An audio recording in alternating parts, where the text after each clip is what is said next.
3 nights before her wedding, she followed the man she loved into the forest. What she saw that night was never meant for human eyes. She thought she was chosen for love, but she was chosen for sacrifice. 3 nights before her wedding, Amara wrapped herself in silence and slipped after the man she was to marry. The moon hid behind clouds as she followed him into the forbidden forest. What she saw that night tore apart everything she believed about love, family, and sacrifice. Deep inside the ancient grove, where spirits still wandered, her perfect groom took off his amulet and changed before her eyes. She heard his father whisper about rituals and innocence. That's when she learned the cruel truth. She wasn't chosen for love. She was chosen to die. This is a tale from the Igbo lands, where secrets protect or destroy. The story of the bride who dared to follow. Amara was everything her village, Amira, could hope for in a chief's daughter. Beautiful, wise, and blessed with her grandmother's gift of intuition. That gift often whispered when danger was near. But at 23, after turning down 7 proposals, even Amara began doubting herself.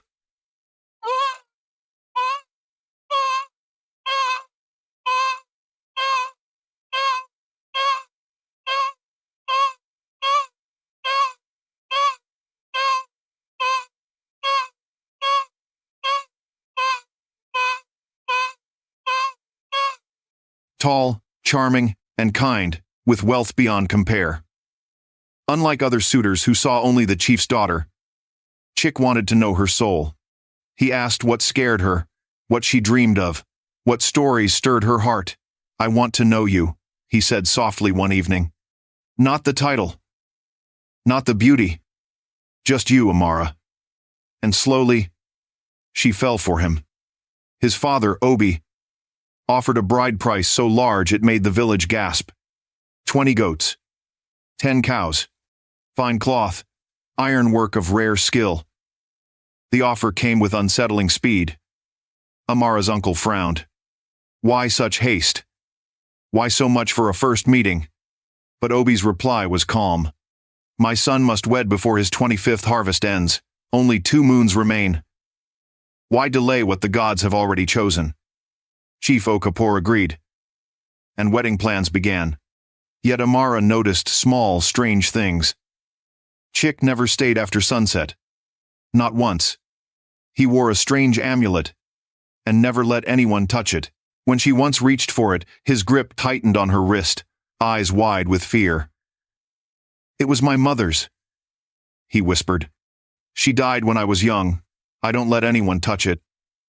He never spoke of her again, nor her family, and both he and his father often gazed east toward the forbidden grove, where her grandmother once said restless spirits still lived. "You worry too much," her best friend Neka teased. "All men have secrets." Amara wanted to believe her, until 3 nights before the wedding, when everything changed. That night, sleep would not come. Stepping outside for air, Amara heard voices behind the granary. Urgent, low whispers Chick and his father. "Are you sure?" Chick's voice trembled. "She suspects nothing," Obi replied coldly. "She's curious, but curiosity means nothing. In 3 nights, after the ceremony, it'll be done. She'll be bound to our family. She can't escape." Silence stretched. "Is there truly no other way?" Chick's voice cracked. "You know the curse," Obi snapped. "If you don't wed before your 25th harvest, you'll die. Would you end our bloodline? Would you choose death?" "But she's innocent," Chick said softly. "They all are," Obi hissed. "That's the point. The curse demands innocence. She cannot know before the binding, or it fails. After the wedding, bring her to the grove. The elders will complete the ritual. She'll never leave that place, but you will live." "I love her," Chick whispered. "Then love her enough to survive 3 more nights. If she suspects, all is lost." Amara froze, heart pounding like a drum. A curse. A ritual. A sacrifice. She'll never leave that place. She needed the truth. That night, she made her choice. She would follow him into the grove. Neka helped her prepare. A dark wrapper. A head tie. A borrowed knife. If you're not back by dawn, Neka said firmly, I'll tell your father everything. Evening, after Chick left, Amara wrapped herself in shadows and followed him. The deeper she went, the stranger the forest became. Trees twisted like tormented faces. The usual hum of crickets vanished into silence. The air grew heavy with whispers that weren't hers. They passed the standing stones that marked the grove's edge. Turn back. Her grandmother's voice echoed in memory. This is where our world ends, and theirs begins. But Amara kept walking. Voices rose ahead, dozens of them, chanting words that made her skin crawl. She crept closer and hid behind a fallen log. What she saw stole her breath. A giant tree stood in the clearing, black as midnight, covered in glowing symbols, the same markings on Chick's amulet. Around it, 50 people stood in a circle, all wearing the same pendants, chanting in rhythm with the wind. An old woman stepped forward, her headdress made of bones. Her voice shook the night. Brothers and sisters of the bound bloodlines, we gather under the full moon. The time of reckoning draws near for our brother, Chick. The chanting stopped. Chick stepped forward and removed his amulet. His skin turned gray, his veins darkened like cracked stone, and his eyes flared yellow. Amara bit her hand to stop a scream. You see the curse's mark, the elder said. Without his amulet, without the ritual, it will devour our bloodline. Brother Chick has until the new moon, 3 nights to complete the binding. Obi stepped beside her proudly. My son has done well, Mother Adise. The innocent bride has chosen a chief's daughter, pure and unaware. In 3 nights, she'll speak the binding words before this tree. My son will be free, as I was, as my father was. And the bride? Someone asked. She knows nothing, Obi replied. She'll never leave this grove alive. Her soul will be trapped between worlds, carrying our curse. All eyes turned to Chick. He replaced the amulet. His skin human again. But pain clouded his face. Are you prepared to bring the innocent to the binding? Mother Adise asked. Silence. Then, I am, Chick said, voice trembling. I'll do what must be done. But his eyes held sorrow instead of strength. Hold on. Before we continue, I have to ask, what would you do? Would you run and expose everything? Would you confront Chick? Or would you keep watching to learn more? Tell me in the comments below.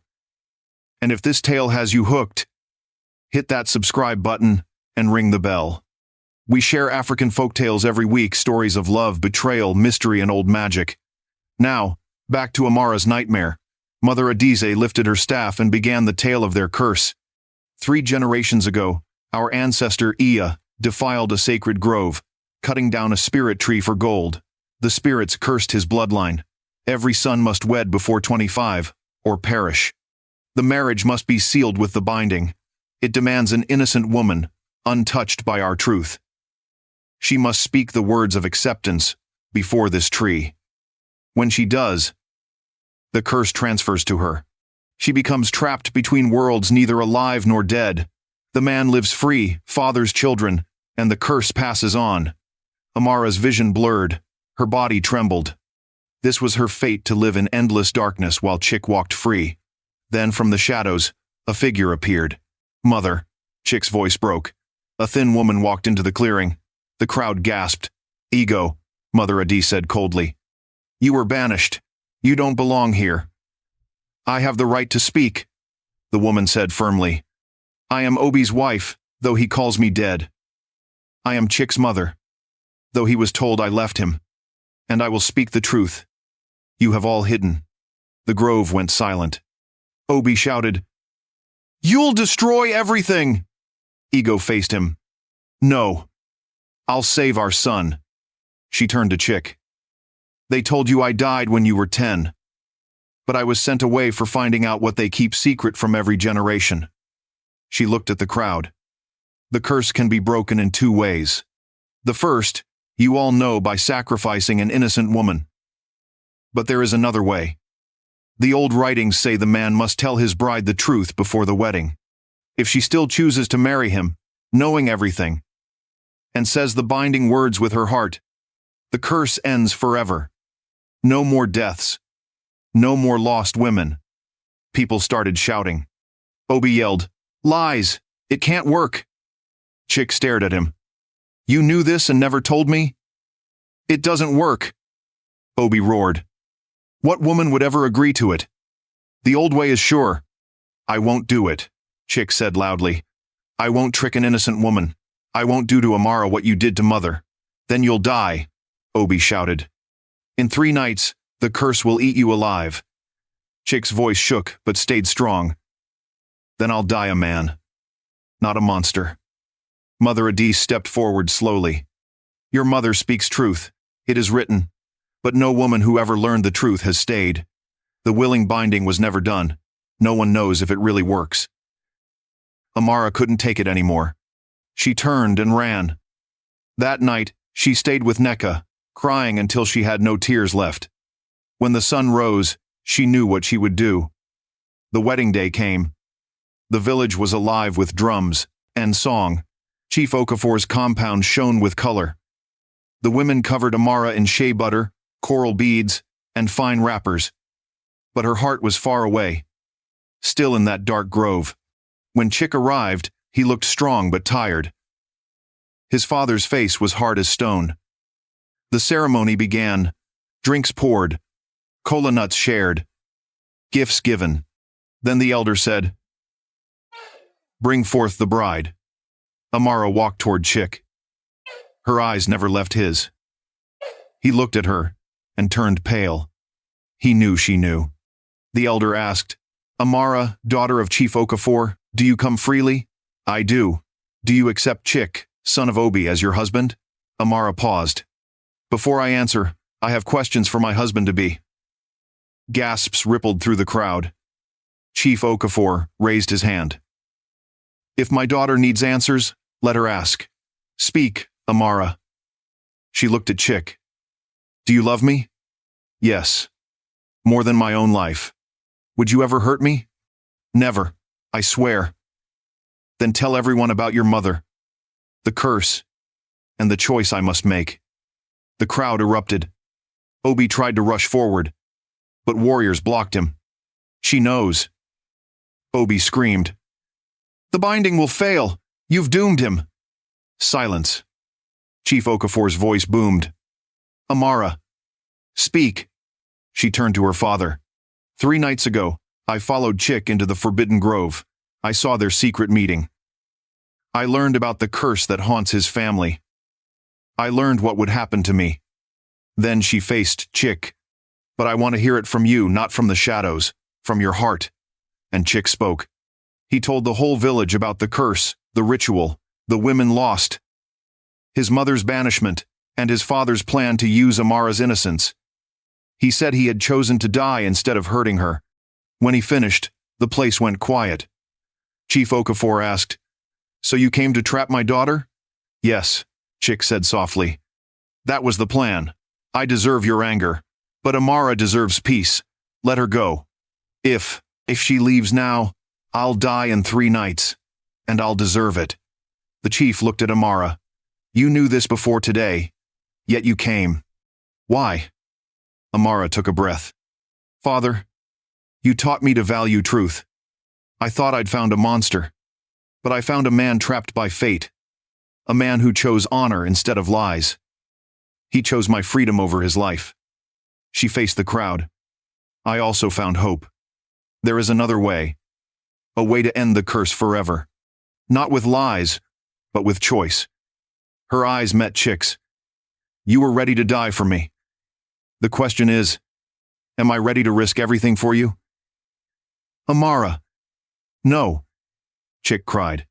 "If you do the binding willingly, the curse might break, but you'll still be trapped between worlds.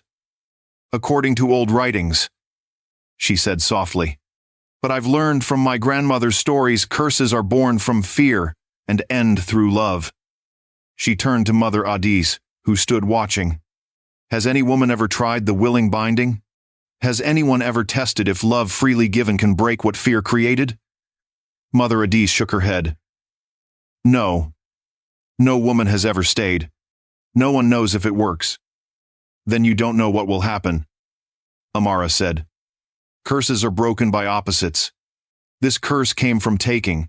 Maybe giving freely, choosing with open eyes can change it instead of passing it on. Mother Adis frowned. It's possible. The words are unclear. But child, you'd be risking your soul. Amara smiled sadly. We risk our souls every day. She took Chick's hands. You once asked what I feared most. Do you remember? Chick nodded through tears. You feared never finding someone who truly understood you. Amara's eyes softened. I found you. Yes. You lied. You came to deceive me. But you also saw me. You listened. You cared. Love isn't choosing someone when it's easy. It's choosing them when it's hard. When it's scary. When you don't know how the story ends. I turned to her father. Amara faced her father. You taught me that some things are worth every risk. We both knew the dangers. Maybe it's time to show a kind of courage no one understands. She turned to everyone gathered. Tonight, under the full moon, I will go to the Forbidden Grove. I will perform the binding ceremony knowing everything. We will find out if love can defeat fear. You could die, Neka sobbed. Or I could free an entire bloodline. Amara said softly. No. No. No. Maybe true sacrifice changes curses. Maybe I'll be trapped. But isn't that what love is? Stepping into the unknown. Trusting it's worth it. She knelt beside Chick. I'm choosing you. Knowing everything. Why? He whispered. Because in that grove, I saw you choose death over lies. That man, the one who chose honor when it cost him everything, that's the man I want. She looked at the people. This moment changes everything. But before we go further, I want to ask you, what would you do? Would you make Amara's choice? Would you risk your soul for love? Or save yourself? Tell us in the comments. And if this story moved you, share it. Hit like if you're Team Amara. Now let's return to the Forbidden Grove one last time. That night, a quiet procession entered the forest. Amara, Chick, Chief Okafor, Neka, Mother Adis, and Ego Chick's mother walked under the glowing moon. The cursed bloodline followed, watching in awe. Amara stepped toward the ancient tree, still wearing her coral beads.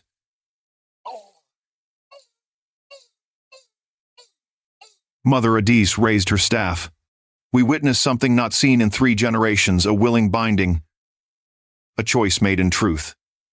She turned to Amara. You know the curse. You know the price, a soul trapped between worlds. Yet you come willingly? I come willingly, Amara said. Why? I choose love over fear, hope over certainty. Lies created this curse. Truth will end it. This man chose my freedom over his life. I honor his choice with my own. Mother Adis faced Chick. You confessed your deceit. You revealed the curse. You told her the price. Do you accept her choice? I don't want to, Chick said, voice breaking. But I accept it. And I swear, if there's a way to save her, I'll find it. Then begin. Chick removed his amulet and placed it at the tree's roots. His skin turned gray and cracked. Mother Adis handed Amara an old scroll. She read the words clearly, her voice strong as wind. I accept the curse freely. I take it willingly. I bind myself knowingly. Let my choice break what lies created. Let love heal what fear destroyed. Let truth shine where shadows stood. Light burst from the tree, blinding and bright. The air shook. Amara felt a force grip her soul, pulling her upward. She heard Chick scream her name, her father shouting, Nika crying, but she was already beyond their reach, floating between worlds. Then she heard voices, many voices speaking as one. "Daughter of man, you come willingly to bear the curse?" "I do," Amara answered. "For 3 generations, unwilling souls have been sent to us women who screamed in darkness. But you come with open eyes, with love." "Yes, the curse was born from taking without permission," the voices said. "You bring its opposite, giving freely. Love unbound. Such power transforms." "What does that mean?" Amara whispered. "A willing vessel cannot be trapped. It becomes a mirror. Your love reflects the curse, and in reflection, it dies. The curse is broken, not past. The bloodline is free." A warm light wrapped around her. "You are returned with our blessing," the spirit said. "Tell your people this truth: darkness cannot live where love and truth stand together." The light grew brighter, then faded. Amara gasped and opened her eyes. She was lying in Chick's lap. He was crying, his tears falling on her face. "You're alive," he whispered. "I'm here," she said, sitting up slowly. Everything around her glowed with new life. The colors were richer. The air felt alive. She turned to Chick and gasped. His skin was clear. The gray veins were gone. His eyes shone bright and warm. "The curse," she breathed. "It's gone." She told them what the spirit said, how a willing vessel becomes a mirror, how love changes what fear built. Mother Adiz dropped to her knees. 3 generations of pain, and the answer was truth all along. Ego helped her stand. "Not just truth," she said. "It needed someone brave enough to choose love, even when afraid." She hugged Amara tightly. "Thank you for saving my son and all of us." Around them, the cursed families removed their amulets one by one. Each saw the marks on their skin fade away. The grove filled with cries of joy. Amara held Chick's face. "You saved me when you chose honor. Now keep your promise. Live with truth and love. Always. For the rest of my life," he said, kissing her softly. The tree's black bark turned to natural brown. The glowing symbols faded. Even the wind sounded lighter, like laughter. Mother Adiz raised her staff. "Let it be known the curse of Isena's bloodline is ended, not by lies, but by truth, not by fear, but by love. Let this story be told for all time. What's built on darkness will fall, but what's built on truth will stand forever." 3 days later, Amara and Chick were married in the grove, no longer forbidden, but sacred again. Both families came. Obi bowed his head and begged forgiveness. Ego stood beside her son, proud and free. The once cursed families brought gifts and blessings. Children who would now grow without fear. Women who would never be sacrificed. As music filled the grove, Chick whispered, "I almost lost you.